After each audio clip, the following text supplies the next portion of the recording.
Bonjour à tous, c'est Thibaut. Alors, dans ce tuto de handstand, je vais vous proposer une succession de positions enchaînées les unes aux autres sous forme de flow. J'ai appelé ça le flow du diamant. C'est donc un enchaînement qui s'adresse à des personnes qui ont déjà maîtrisé des positions de base et peu complexes, donc plutôt niveau 1, niveau 2, à partir du moment où on sait déjà tenir au moins 5 à 10 secondes sur les bras. Je vous montre le flow et puis ensuite on discute des exercices et des conseils techniques pour y arriver.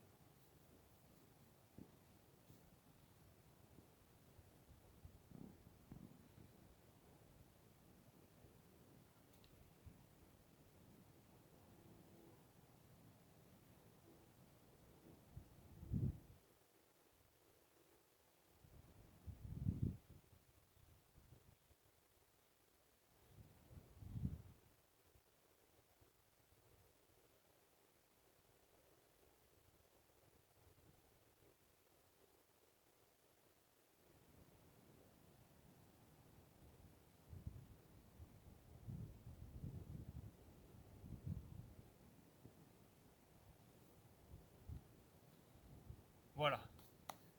Alors du coup, il y a d'abord différentes positions à maîtriser. La montée déjà.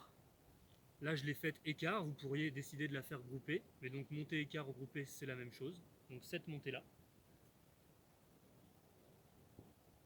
Ensuite, on a la position du diamant. Donc le diamant, c'est quand on resserre les jambes, on colle les pieds, ici. Ensuite, on doit maîtriser la position groupée.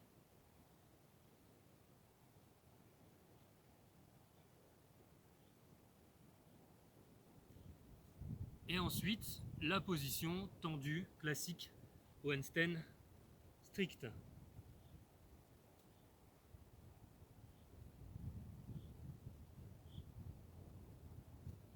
Voilà, donc 4 positions que vous pouvez travailler exactement comme je viens de le faire.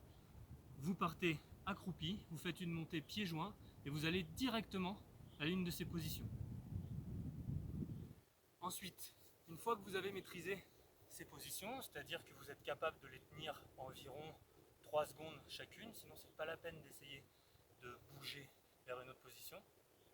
Là, il va falloir essayer d'enchaîner les positions.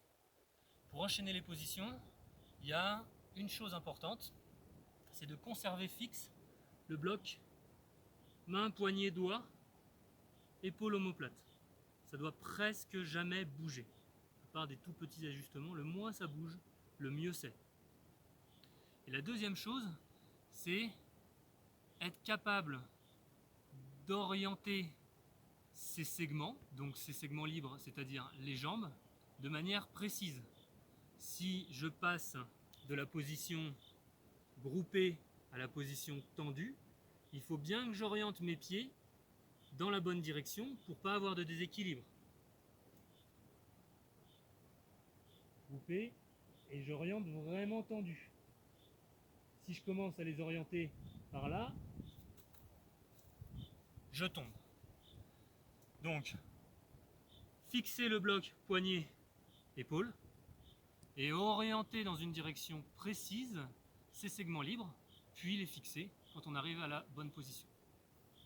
Et la dernière chose, c'est pour les passages de position groupée à debout ou écart à debout ou l'inverse, il y a une petite mobilisation du bassin. Des fois on est un peu en antéversion, il faut repasser un petit peu en rétroversion. Donc là, c'est pareil, un truc pour travailler ce passage, c'est partir du groupé, monter les genoux vers l'équilibre, puis ensuite monter les pieds et faire l'inverse en redescendant.